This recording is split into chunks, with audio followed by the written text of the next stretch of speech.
Hello dolls and welcome back to another episode. Today we're diving into the world of a fashion phenomenon that defined a generation and left an indelible mark on the 1960s and early 70s. Today we're talking about Biba. Founded by the visionary Barbara Hulanickis and her husband Stephen Fitzsimon, Biba wasn't just a boutique, it was the epicenter of London's youthquake, a playground for the young, fashionable and fabulous. Let's rewind to 1964, the year that would see the birth of Biba as a mail-to-order business. Barbara Hulanickis, a fashion illustrator turned designer, and her husband Stephen, a former advertising executive, had a simple yet revolutionary idea: to offer stylish and affordable clothing to the masses. This came after Barbara told her husband how dissatisfied she was with the clothes available. Postal catalogs of fashion at this time were very popular, and it was growing at an unprecedented rate, surpassing the growth of all other forms of retail. Selling by post also had the benefit that they would receive the money for the garment before anything had to be made,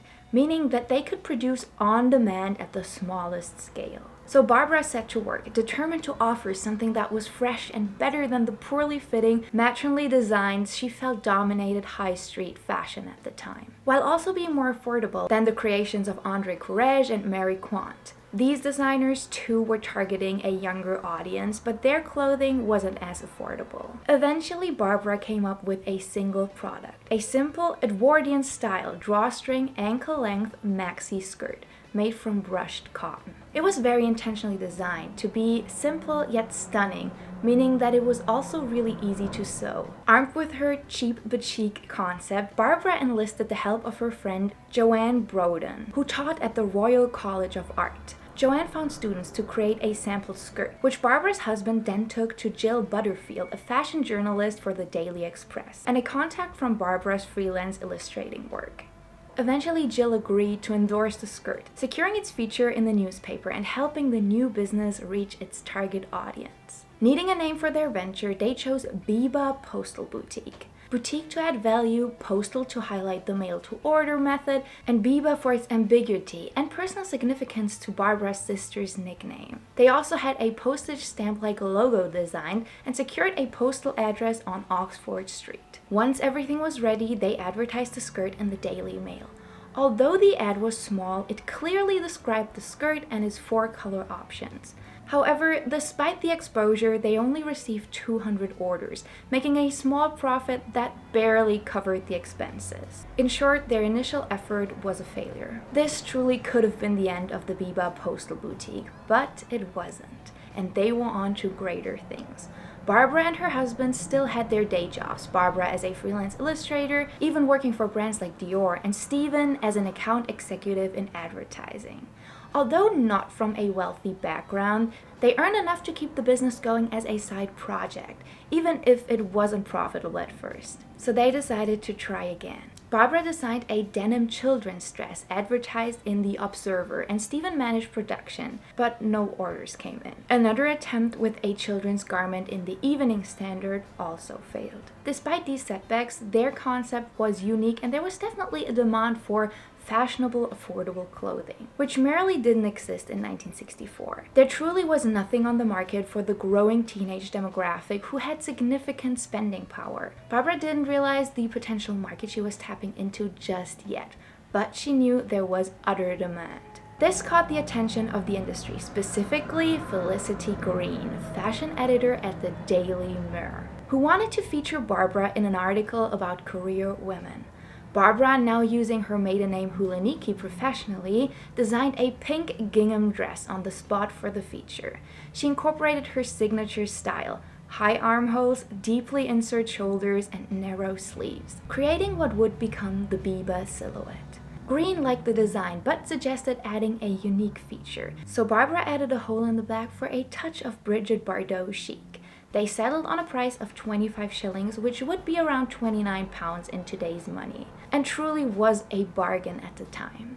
Although this low price point initially worried Steven due to its slim profit margin, Barbara decided to leave all the financial decisions to him, recognizing his expertise in this area. The sample dress was made with fabric from John Lewis and looked great, so Barbara sent it off for the feature. However, she made one crucial mistake. She didn't prepare for the orders. With no logistics, mill, factory, or distribution setup, Biba was overwhelmed when the feature gave them most of the page's space. They received 4,000 letters the next day and eventually a total of 17,000 letters, which was far beyond what they could handle. But once again, they managed to push through, and Biba was finally on the rise. Barbara's design style, characterized by horizontal shoulders, long torsos, bustless and waistless, with arms placed high up, defined the unique Biba silhouette. The Biba Dolly, this look became hugely popular among teenagers. The band's buzz grew with early endorsements from celebrities like Kathy McGowan and Cilla Black, who bought Biba outfits with their own money.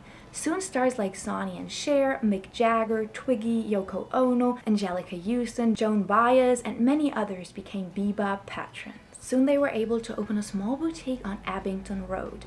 But Biba was no ordinary shop. From the moment you stepped inside, it was like entering another world. The boutique was small, almost cramped, with dark, moody interior that was a stark contrast to the bright, sterile shops of the time. The walls were covered in black paint and gold accents, creating an intimate, almost theatrical atmosphere. The clothes were displayed on simple racks and hung from the ceiling, making the most of the limited space. Barbara's choice of deep, muted colors, preferably burgundy plum and forest green, reflected the boutique's bohemian, slightly rebellious spirit. The clothes themselves were playful, with feather boas, miniskirts, floppy hats, and Victorian-inspired blouses, all designed to make a statement without breaking the bank. To understand how magical Biba was, I would like to read you from a piece that Twiggy wrote about visiting the shop. I was probably 14 when I first stepped into the Biba store. It was 1964 and I was just a grammar school girl with a Saturday job at a hairdresser's. One of the other junior salon assistants had raved about this incredible shop off Kensington High Street. So my friends and I would save up our tips and visit every few weeks during our lunch break. There weren't any other shops like Biba. For me, it was like stepping into a magical world, a place where everything was so beautiful, from the clothes to the interior to the stunning salesgirls. As a teenager, I often made my own clothes because, at the time, shops catered either to children or adults. There was no outlet for teenage fashion until Barbara Hulanickis came along and introduced Biba. Department stores back then were so functional, just racks of clothes with no music, but Barbara completely changed the landscape of the high street. I vividly remember the first dress I bought from Biba. It was unlike anything I had ever seen.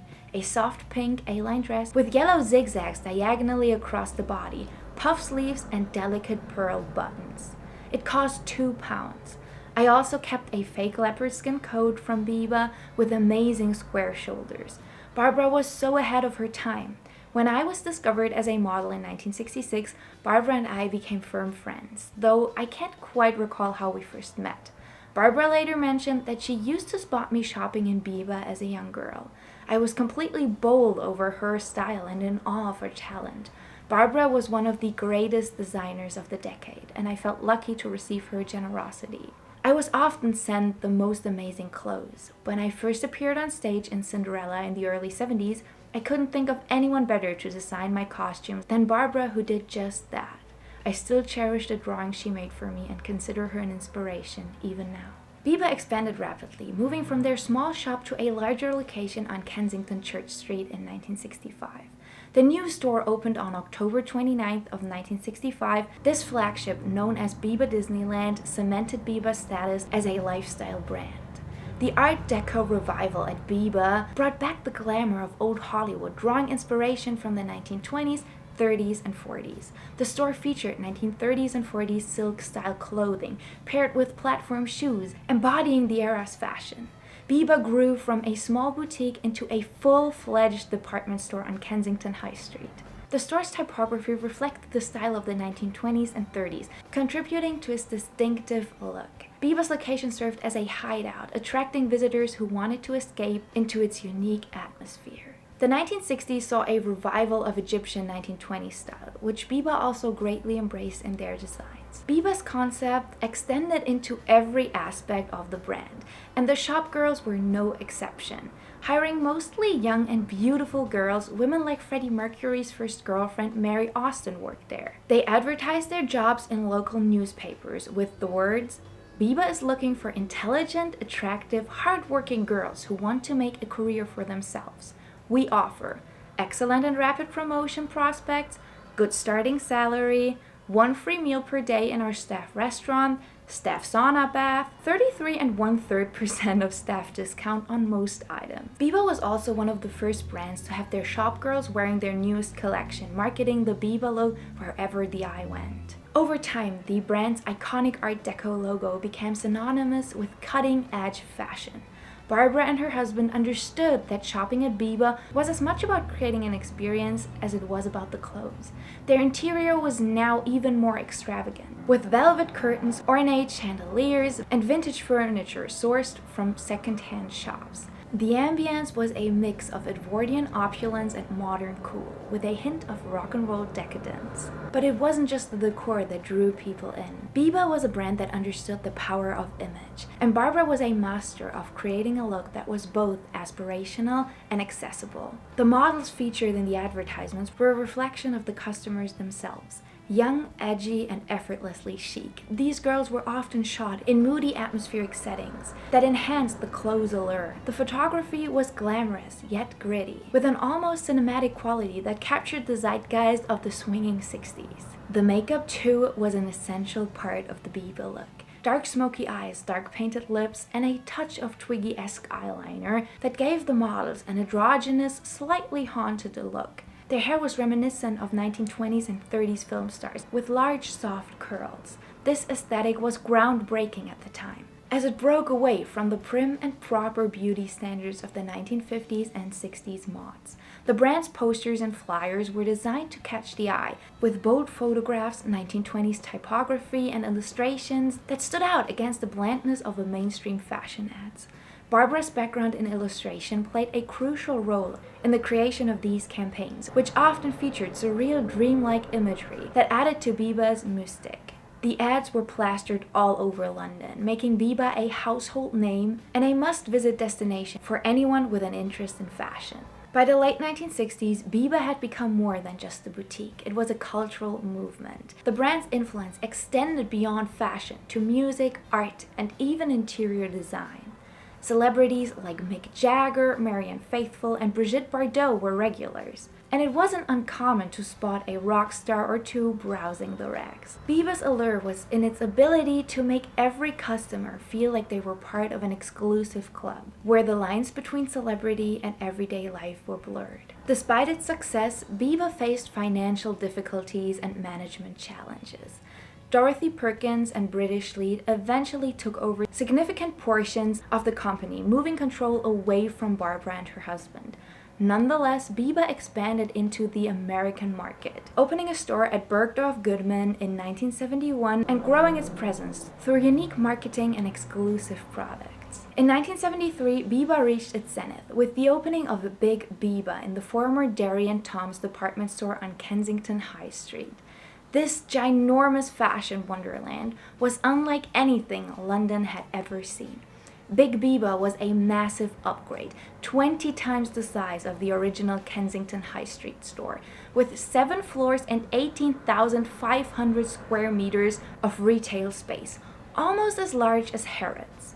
Located near the original store, it was easily accessible to customers. It opened on September 10th of 1973, featuring 15 uniquely designed departments and costing £1.3 million, which would be over £5 million in today's money. Each floor had distinct carpets, decor, and products. The store style was eclectic, featuring animal prints, glitter, lurex, and sequins, all contributing to the glamorous allure of Biba. The store was a celebration of excess, with giant screens showing silent films, Art Deco elevators, and even a rooftop garden with flamingos.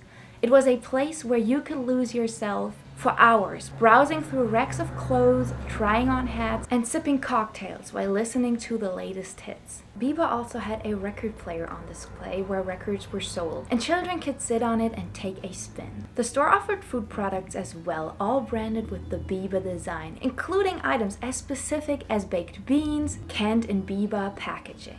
The food market had unique sound effects like mooing yogurts, and the music was carefully chosen for each department. Biba also expanded into lifestyle products, even selling branded items from ashtrays to playing cards. Each floor had its own theme, from fabulous homeware to a mirrored room filled with shoes and the glamorous cosmetics department, where customers could buy Biba's own line of makeup and beauty products, packaged in sleek black and gold. It even housed its own nightclub called the Rainbow Room, where live music performances were a staple, and celebrities like Bianca and Mick Jagger were regular guests. Additionally, the department store boasted a roof garden completed with a tea room and pink flamingos, adding a unique experience for visitors. But as fabulous as everything seemed, Biba would soon fall so deep it couldn't recover. The man who played a crucial role in the downfall of Biba was called David Roxborough, and he was the financial director of Dorothy Perkins, who alongside British Land had acquired a controlling stake in Biba. Roxborough's management style was rooted in traditional retail practices, which clashed with Biba's innovative and creative approach. He aimed to institutionalize Biba by implementing conventional corporate managing structures such as frequent board meetings, memos, and a think tank. These changes led to a disconnect between Biba's creative vision, as driven by Barbara Hulanickis, and the operational decisions made by the board. Under Roxborough's leadership, cost-cutting measures took precedence over the store's unique installment. He replaced the store's creative displays with cheaper alternatives, installed fluorescent lighting that clashed with Biba's distinctive ambience, and pushed Barbara Hulanickis out of the leadership role. These decisions alienated both staff and customers, stripping Biba of its uniquely identity and charm. The store's atmosphere, once vibrant and appealing, became sterile, causing sales to decline as loyal customers felt disconnected from the brand they once loved. Roxborough's focus on efficiency over creativity demoralized staff and created a retail environment that no longer appealed to Biba's core audience, leading to protests and even theft within the store. By February of 1975, the financial strain and poor management decisions under Roxborough's direction had taken a toll, and departments within the stores began shutting down.